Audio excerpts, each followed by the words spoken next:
आज हम लोग पढ़ेंगे पार्श्विक विस्थापन।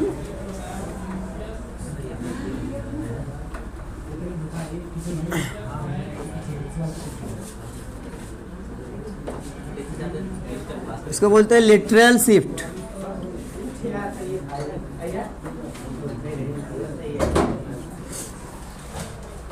पार्श्विक विस्थापन क्या होता है, पहले इसको जानिए।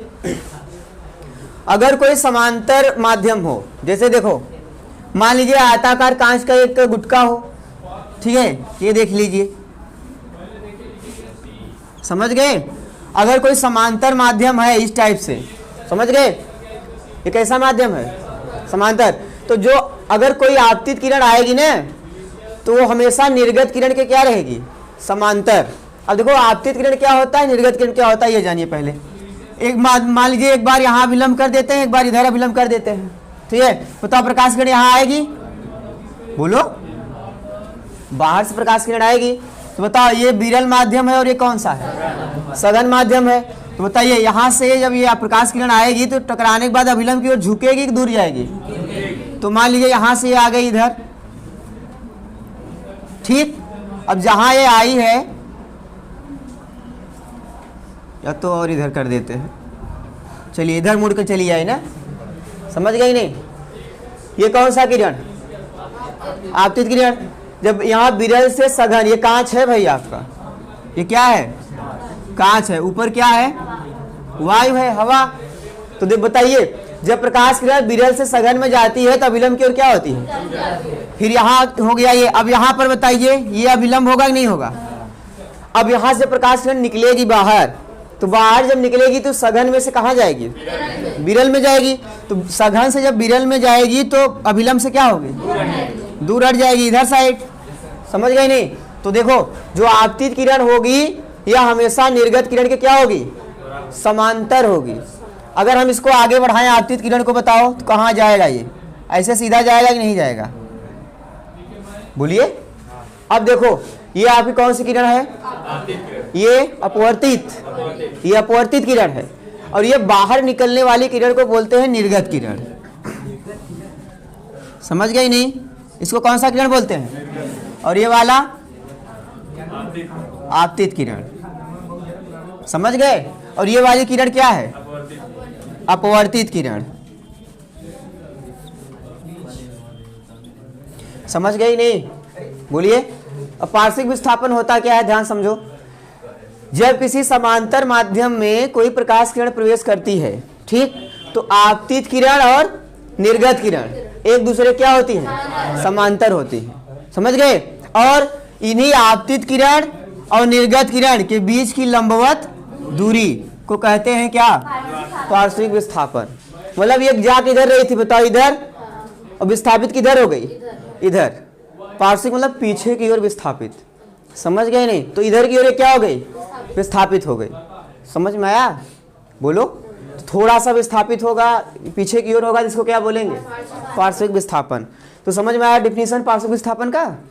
जब किसी समांतर माध्यम में कोई प्रकाश किरण प्रवेश करती है तो आपतित किरण सदैव निर्गत किरण के क्या होती है, समांतर होती है। और आपतित किरण और निर्गत किरण के बीच की लंबवत दूरी क्या कहलाती है, पार्श्विक विस्थापन, जिसको हम डी से रिप्रेजेंट करते हैं। बात समझ गई नहीं, पार्श्विक विस्थापन समझ में आया, बोलो। जब किसी समांतर माध्यम में कोई प्रकाश किरण प्रवेश करेगी तो आपतित किरण और निर्गत किरण कैसी होंगी, समांतर होगी। और आपतित किरण और निर्गत किरण के बीच की लंबवत दूरी पार्श्विक विस्थापन कहलाएगी। बात समझ गई नहीं। अब हमें पार्श्विक विस्थापन का फार्मूला डिराइव करना है, समझ गई नहीं। चलिए देखते हैं।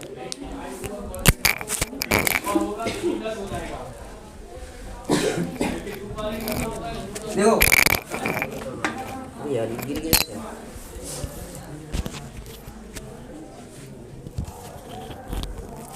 चलो देखो फिगर यहाँ एकदम बढ़िया दिख रहा है कि नहीं, बोलो। हम इधर ही छापते हैं क्योंकि इधर में डेरिवेशन करना है, समझ गए।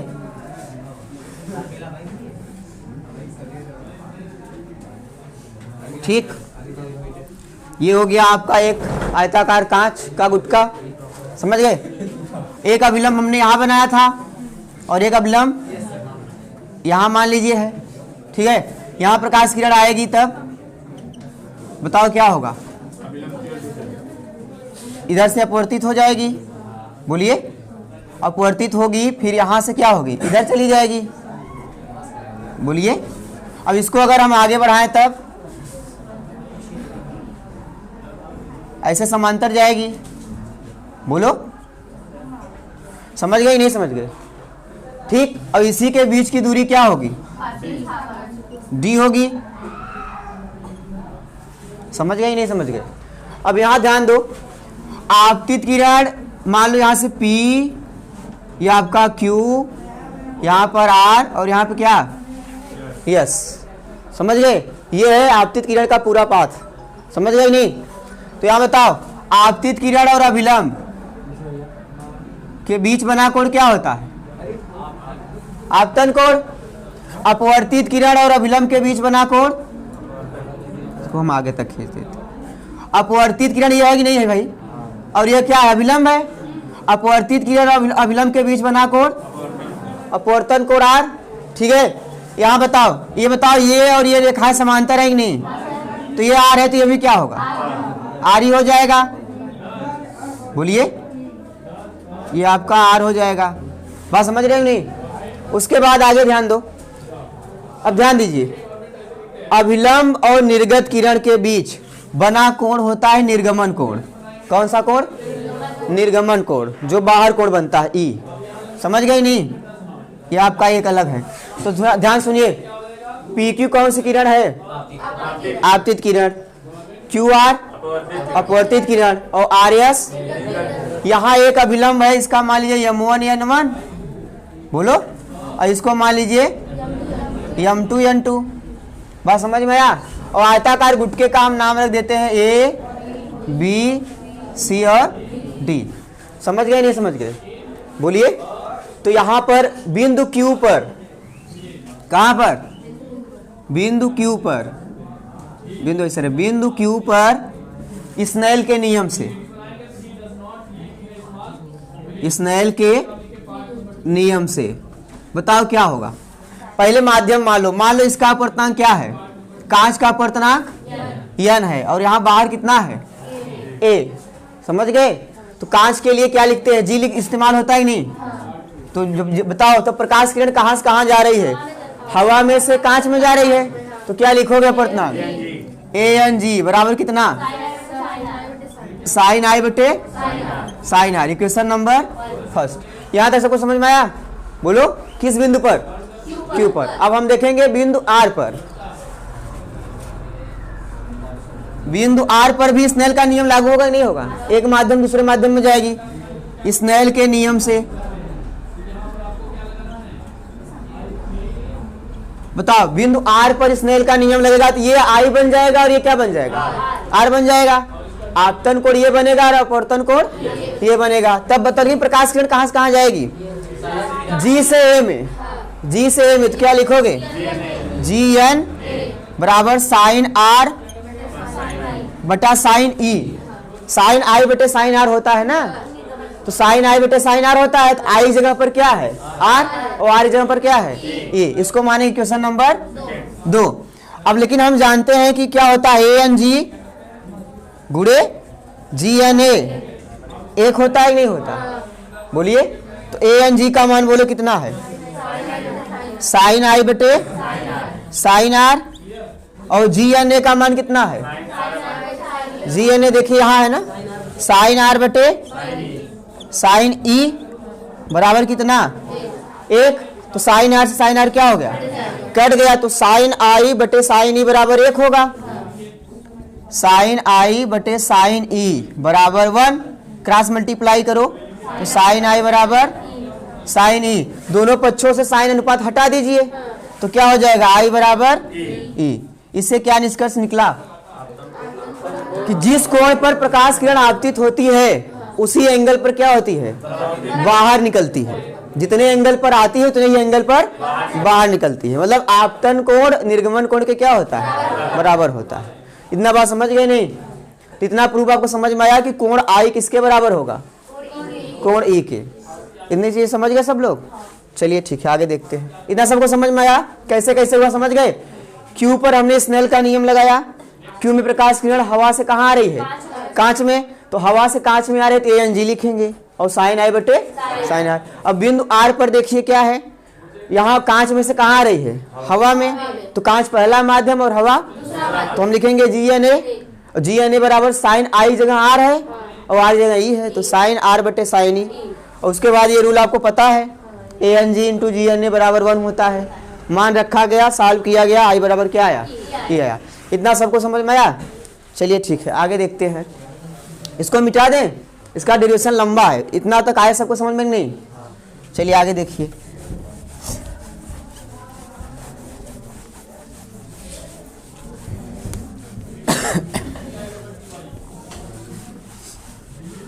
चलिए इसके यहाँ पर आर एल बराबर क्या है? डी है ना। उसके बाद हम लेते हैं त्रिभुज कौन सा? अच्छा, हम मान लेते हैं कि कांच की जो मोटाई है वो कितनी है?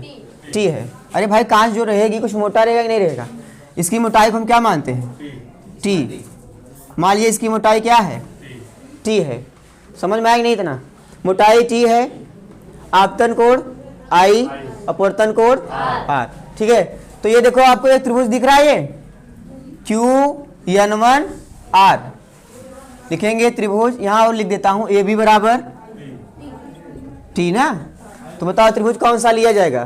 Q N one R. ये लीजिए जरा, त्रिभुज क्यू एन वन इंटू किसमें? आर में। बताइए क्या होगा? हमें निकालना है अगर कास आर, तो कास आर बराबर क्या होगा?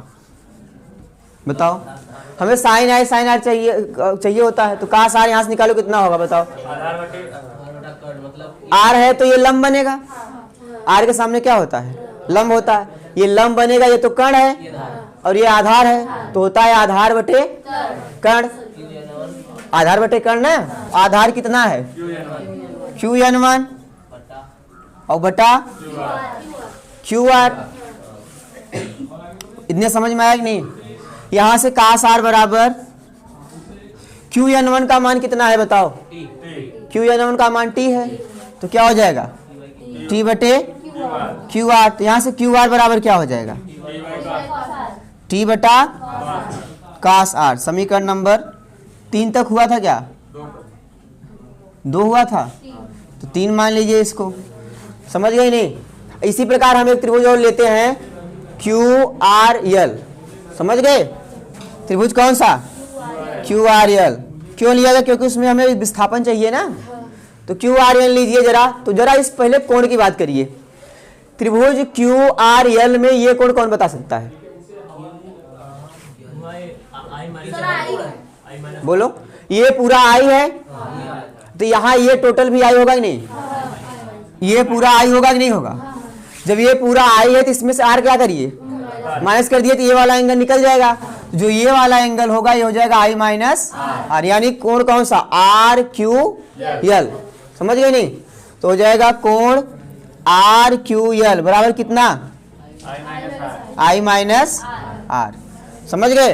तो इसमें आप निकालिए क्यू आर एल में साइन आई माइनस आर, तो क्या होगा बताओ? Sine I minus R. Sine theta बराबर, थीटा है तो ये सामने लंब बनेगा कि नहीं? बोलो। ये लंब है भाई, तो देखो ये थीटा है तो ये आर एल लंब बनेगा। ठीक है, और 90 अंश ये है, तो यहाँ पे क्यू एल क्या बनेगा?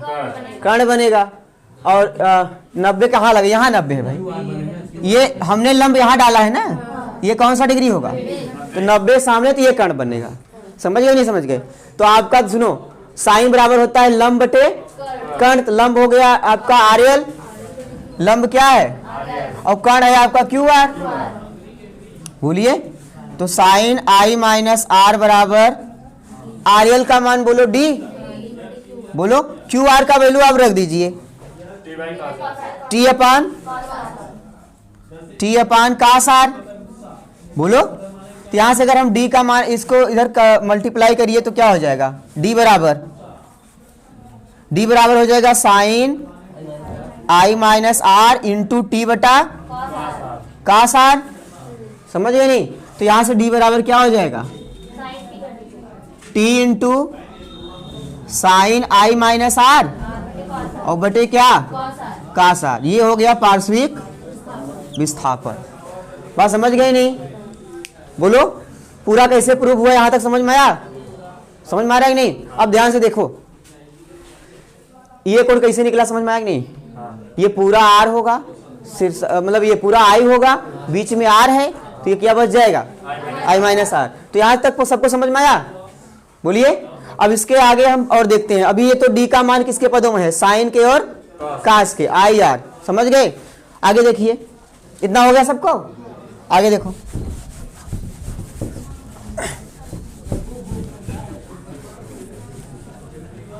डी तक हुआ है ना यहां तक। चलिए देखिए, यदि आई का मान किधर की ओर जाए? 0 की ओर, तो आर का मान किधर जाएगा? 0 की ओर। समझ में आ रहा है? आई का मान 0 होगा तो आर का मान भी क्या होगा? 0 होगा। तब ये बताओ साइन, तो सुनो बच्चे, जब कोण बहुत छोटा हो जाता है, ध्यान दो, जब कोण बहुत छोटा होता है तो साइन आई आई के बराबर हो जाता है और साइन आर आर के, टेन आई आई के बराबर टेन आर आर के, तो उसके बराबर। बहुत एंगल जब छोटा होता है तब, समझ गए? तो यहां से बताओ कास आर बराबर क्या हो जाएगा? कास 0 कितना हो जाए? 1। और जो साइन आई माइनस आर है ये किसके बराबर हो जाएगा? आई माइनस। अभी हम बताए ना कोण इसके तुरंत बराबर हो जाता है, ये लगभग में होगा। कास आर लगभग किसके बराबर हो जाएगा? 1 के, और ये किसके लगभग बराबर? आई माइनस आर के। समझ गए? इस समीकरण में रख दीजिए, इसको मान लीजिए 4 है, समझ गए? इसमें रखिए तो डी बराबर क्या हो जाएगा? बताओ, T into I minus R और बटा 1, तो डी बराबर कितना हो जाएगा? T I minus R. समझ गए? अब यहां से अगर हम आई कॉमन लेना चाहें तो क्या होगा बताओ? आई कॉमन लो। कॉमन लेने का मतलब होता है भाग देना, समझ गए नहीं? तो आई कॉमन लीजिए तो क्या हो जाएगा? टी आई, बोलो, तो हो जाएगा 1 माइनस आर बटे आई। समझ गए नहीं? कॉमन आर लिया, आई लिया, तो आई में आई का भाग दोगे तो क्या होगा?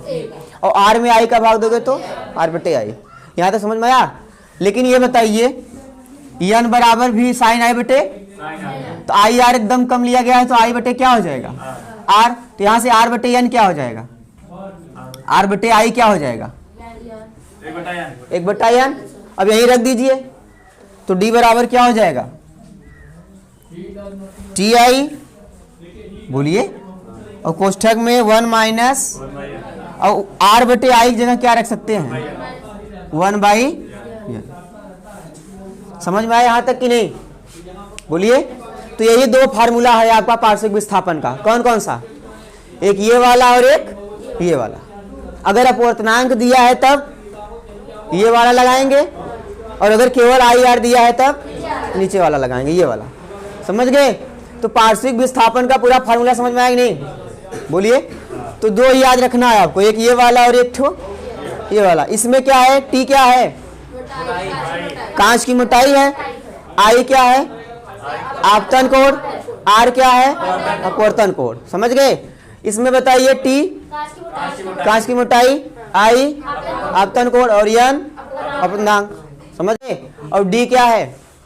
पार्श्विक विस्थापन, जिसका कि हमें मान निकालना था। सबको समझ में आया पूरा? बोलो कैसे कैसे प्रूव हुआ, इसका डेरिवेशन आप लोग जान गए कि नहीं जान गए? चलिए ठीक है, इसके आगे हम लोग एक सवाल देखते हैं। इस पे तो आपका इस टाइप से होगा। देखिए, ये आपका क्या है? एक सिल्ली है, इसकी मोटाई आपको 2 सेंटीमीटर दी है। सेंटीमीटर कितना है? सेंटीमीटर। अगर दिया होगा थोड़ा बताइएगा। ये बताओ, प्रकाश किरण कितने पर आपतित कराई जा रही है? बोलिए। 45 अंश पे। समझ गए नहीं? ध्यान दीजिए, इधर देखो भाई सब लोग। आपका सवाल ये है पूरा ना, इस प्रकार का फिगर दिया है, इस पे आपतन कोण कितना है और कांच की मोटाई 2 सेंटीमीटर। तो पूछा है जब प्रकाश किरण यहाँ से दूसरे इसको पार करे, इसको पार करने में लगा समय पूछा है, तो बताओ प्रकाश किरण यहाँ आएगी तो यहाँ से टकराने के बाद अभिलंब की ओर क्या होगी? झुकेगी। फिर यहाँ से इधर जाएगी। समझ गए नहीं? बताओ, ये आई है तो ये क्या होगा? इसको हम पूरा मिला देते हैं यहाँ तक। समझ गए नहीं? तो मान लीजिए ये P है, Q, यहाँ R है और ये क्या है? S है। समझ गए? आपसे अच्छा समय पूछा है ना, तो कहाँ से कहाँ प्रकाश इसमें गया है बताओ? Q से लेकर यही तो गया है। अब हमें समय पूछा, समय बराबर होता है दूरी बटे, तो चाल तो हम निकाल लेंगे माध्यम में चाल। माध्यम में चाल बराबर C/N, तो माध्यम में चाल निकल जाएगी। कुल मिला जुलाकर हमको क्या निकालना है? दूरी। तो QR दूरी ही कांच के अंदर तय किया गया ही नहीं, तो इसको यहाँ से यहाँ जाएगा तो पार कर जाएगा, तो इसको पार करने में लगा समय पूछ रहा है, तो समय बराबर होता है दूरी बटे चाल। तो हमें क्या निकालना बताओ तब? QR। समझ गए? तो QR अगर निकल जाएगा तो हमारा काम हो जाएगा। बातें समझ में आई? तो यहाँ से QR निकालने का तरीका सोचो कैसे निकलेगा। स्नेल का नियम यहाँ लगा सकते हैं कि नहीं? साइन R बटे साइन R। तो लगाइए बिंदु Q पर स्नेल के नियम से बताओ क्या होगा? स्नेल के नियम से प्रकाश किरण कहां से कहां आ रही बताओ? A से N में, G में, और N आपको दिया है 3/2। तो बताओ ANG बराबर क्या होगा? साइन I बटे साइन R। ANG माने 3/2। साइन I का मान साइन 45 हो जाएगा, और R का मान निकालना है। बोलिए, यहाँ से साइन 3 साइन R बराबर क्या हो जाएगा? 2 इंटू साइन 45।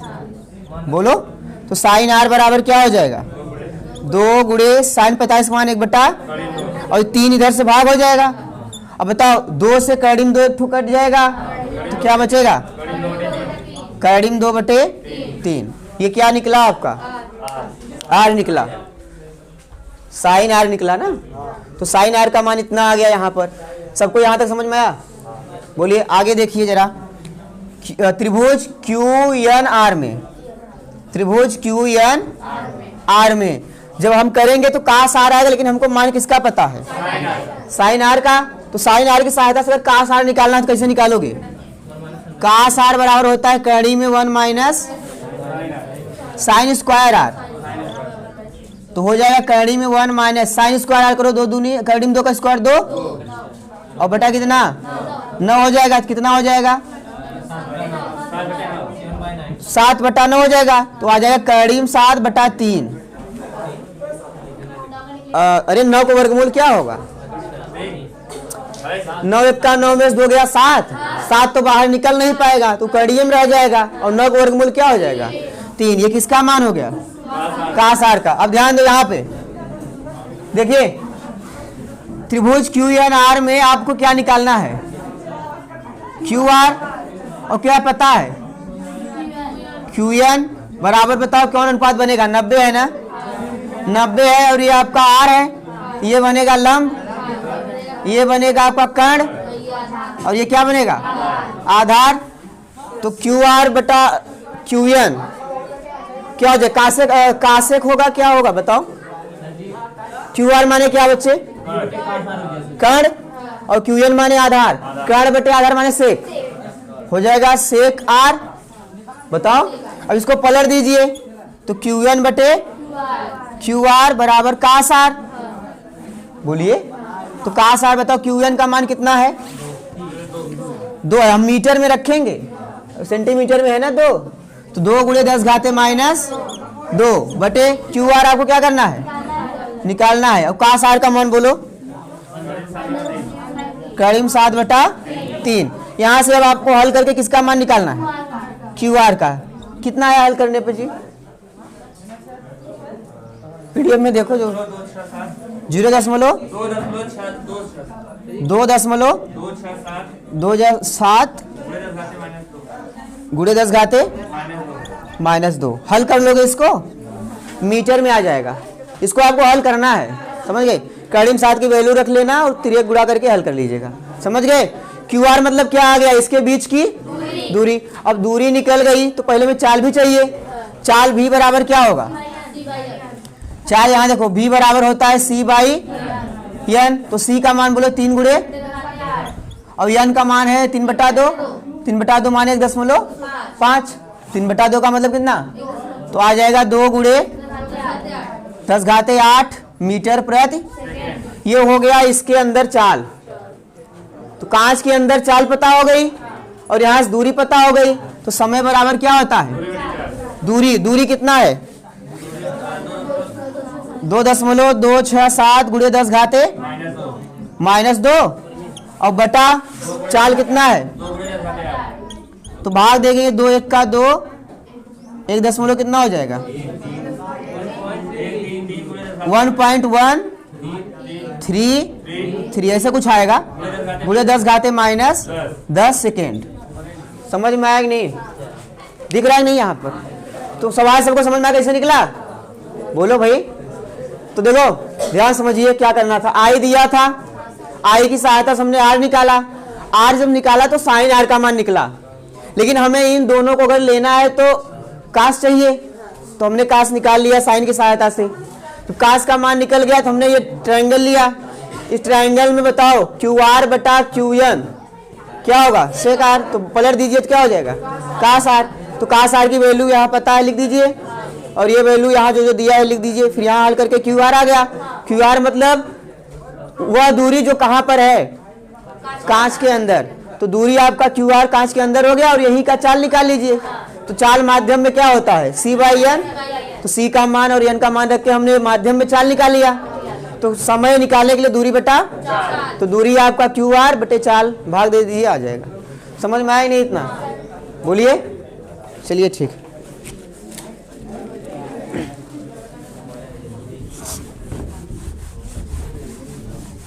तो भाई पार्श्विक विस्थापन समझ में आया कि नहीं?